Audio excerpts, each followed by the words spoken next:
Do the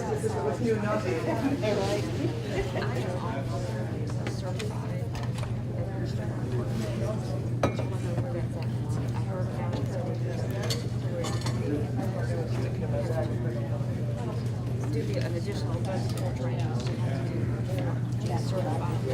Just to do a administrative. That's what I do with my phone, the meetings. Go off. That was smart.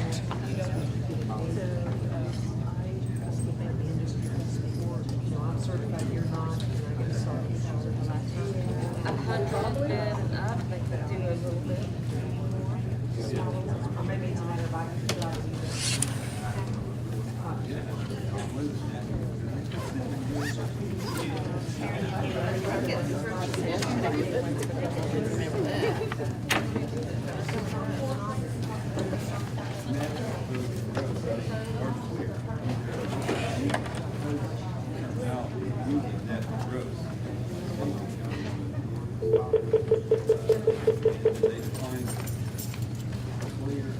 Thank you for calling the conference.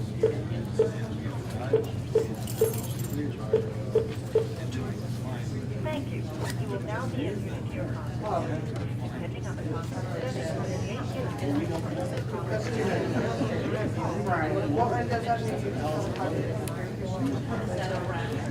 Rebecca, can you guys hear us? yeah, I can hear you. Have you talked to the operator yet? No, I have not. I've been called.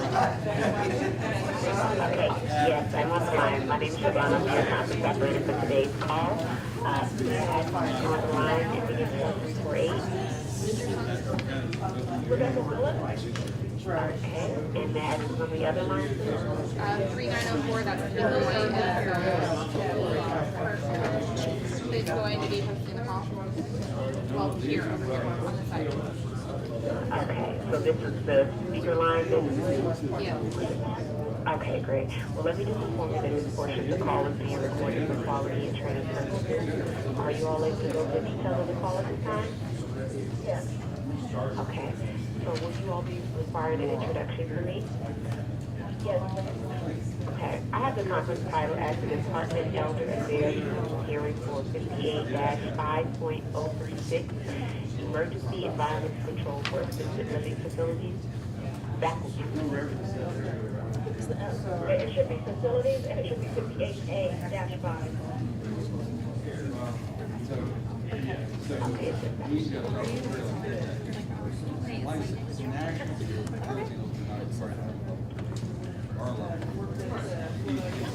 okay, who I'll begin to call over to after my introduction.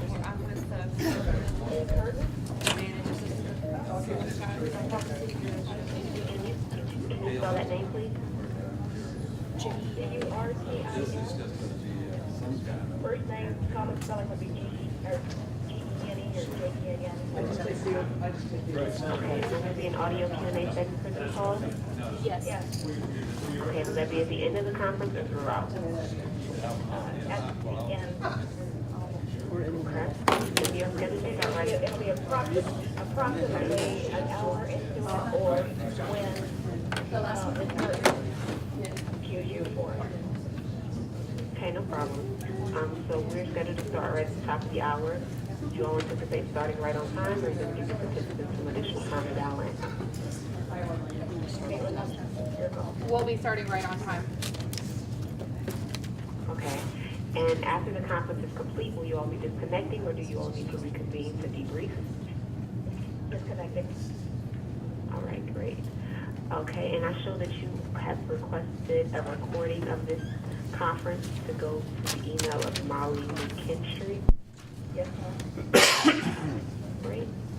All right, well, those are all the questions that I have at this time. Do you all have any questions for me? Just one. I know they typically say that we'll get the recording within approximately 24 hours, but the urgency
Rebecca, I'm gonna go ahead and mute it until we're ready to begin at 3. Okay, thanks. Okay, so 5.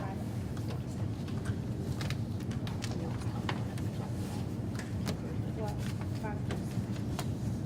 Oh, wait, 3. Or shall I?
We can go ahead and start the call.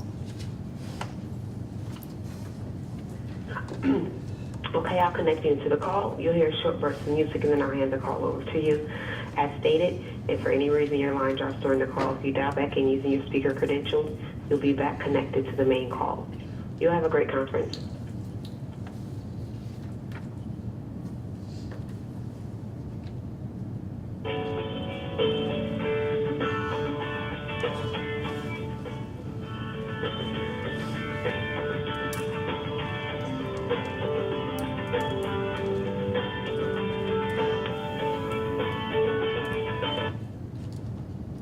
Greetings, ladies and gentlemen, and welcome to the Department Elder Affairs Rule Hearing for 58A-5.036 Emergency Environmental Control for Assisted Living Facilities Conference Call.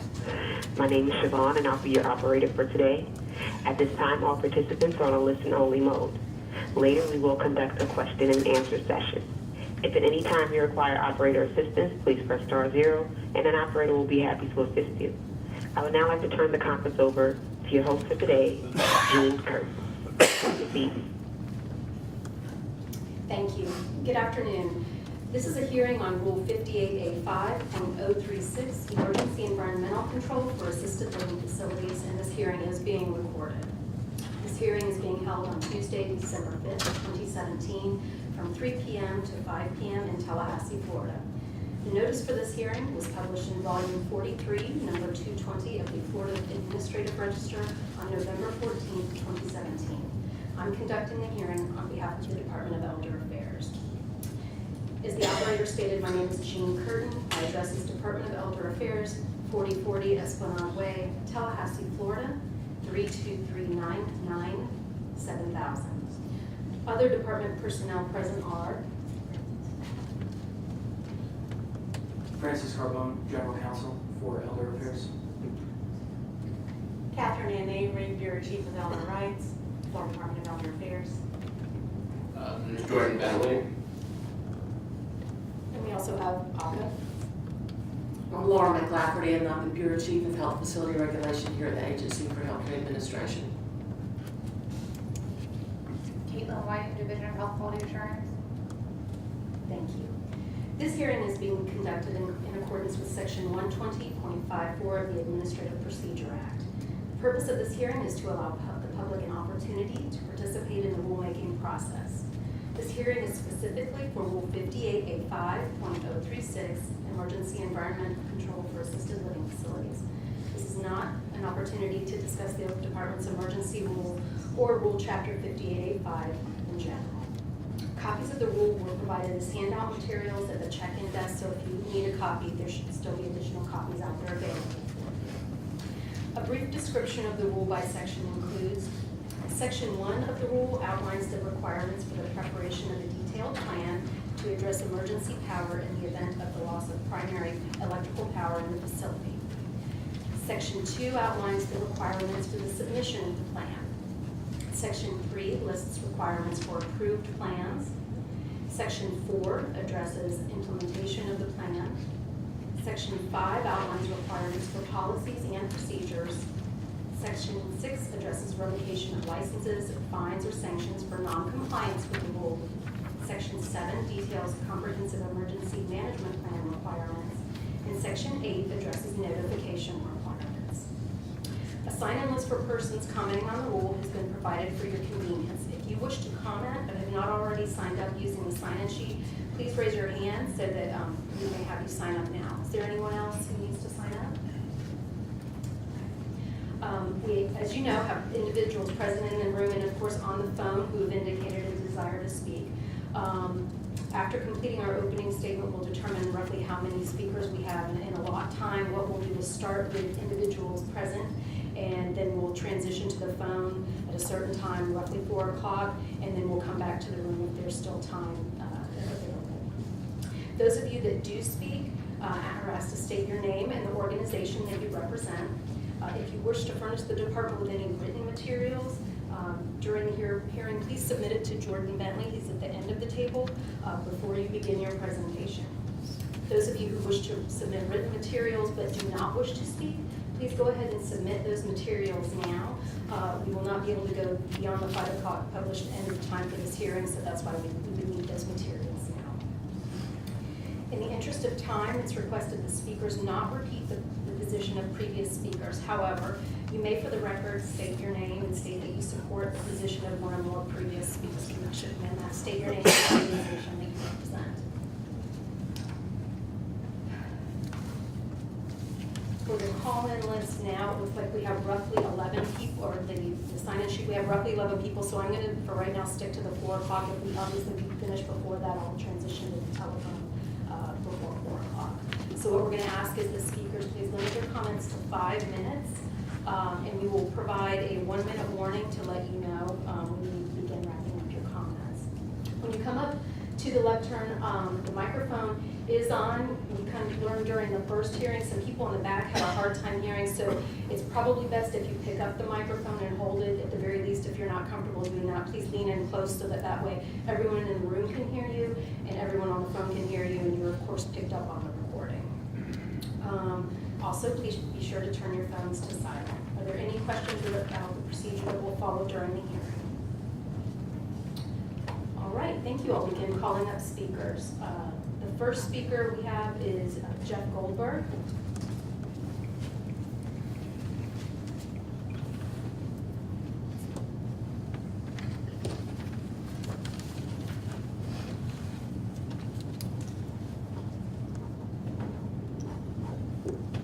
Good afternoon. I'm Jeff Goldberg. I'm the Director of Emergency Management for Walton County. Again, I want to thank you for the opportunity to speak at this rulemaking session, as I spoke earlier today and then at the first session that we had. One of the things that I do want to kind of state is, this is the second session for the draft rule. Based upon input that we gave from my association, myself, as well as some of the other folks, it doesn't seem that there was much taken into account when the draft rule was written, and frankly, I'm a little bit disappointed in that. one of the other issues that we looked at is we're looking at square footage for areas of refuge. One of the things that was not taken into account for that was evacuations.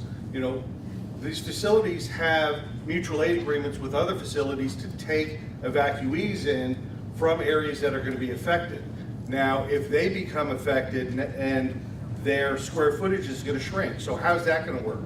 The issue, one of the other issues with that is you might have facilities that are not going to enter into these agreements because they're being held to a specific square footage. So if I ask to, or if I'm requested to take evacuees from another facility, I'm going to be in opposition to the rule. The other issue that came up in this rule, as opposed to the initial draft, was the flood zone and storm surge, where the fuel and the generators can't be in a flood zone or a storm surge zone. Now, just to clarify, those are actually two different items, two different issues. Flood zones have to do with rainfall and riverine flooding, things like that. Storm surge zone has strictly to do with hurricane zones or hurricane storm surge. By saying that the facilities cannot have generators that are located within storm surge zones or flood zones, and I'm going to stick to storm surge zones for this discussion right now. Does that mean that my 4 facilities that are currently located in storm surge zones are not in compliance with the rule? There's no guidance set up for that. In addition, if they say, well, if the generators need to be elevated to what level? They may be in evacuation zone B, which is 8 foot of storm surge. Do we elevate that to 8 feet, 5 feet, 19 feet? The other issue with that is I may have a generator that's high and dry because it's 15 feet above your zone, but the facility's going to be flooded. So whether the generator is in a surge zone or not, if the generator gets flooded, obviously the facility's going to be flooded. They're going to be evacuating anyhow. So in reality, storm surge zone doesn't really play much of a part in this. There's no crosswalk. We discussed this in the first rulemaking session that we need a crosswalk. There is no way for the local emergency management agencies, and when I say local EM agencies, I'm talking about the counties, to gauge what should be in that plan. Right now, you potentially have 67 counties doing things 67 different ways. I know for a fact what we developed to look at the plans is different from Jackson County, it's different from Columbia County, it's different from Palm Beach County. So we need some sort of standardization, as we have in the CEMP criteria. CEMP criteria has crosswalk. We've been doing that for 20 years. That's a good process. There's statutory authority for us to go ahead and evaluate the plans. There is zero statutory authority for local emergency management to evaluate the emergency power plans. In addition, one of the requirements is to post the facility emergency plan information on our websites. Our county attorney has said no. We don't have the authority to do that. It's an emergency plan, therefore it's held outside of public record. In addition, it's not our plan. It's not a Walton County plan. It may be a Brookdale plan from their assisted living facility. I don't have the right to put that on my website. Our county attorney has said that. A number of county attorneys throughout the state for the counties have said that. We want to work with you. We feel that the rule is good in its intent, but not its execution. And as an association, because I sit on the board of directors for my association, as well as the county emergency management director, we want to work with the agency to make a good rule, to have something that works, that makes sense, and we're collaborators by nature. This is more one-sided. We talk, you guys listen. Doesn't seem like you're listening to a lot of what we have to say, but we want to work with you on this, and we want to make sure that we have a good product in the end that's acceptable for everybody.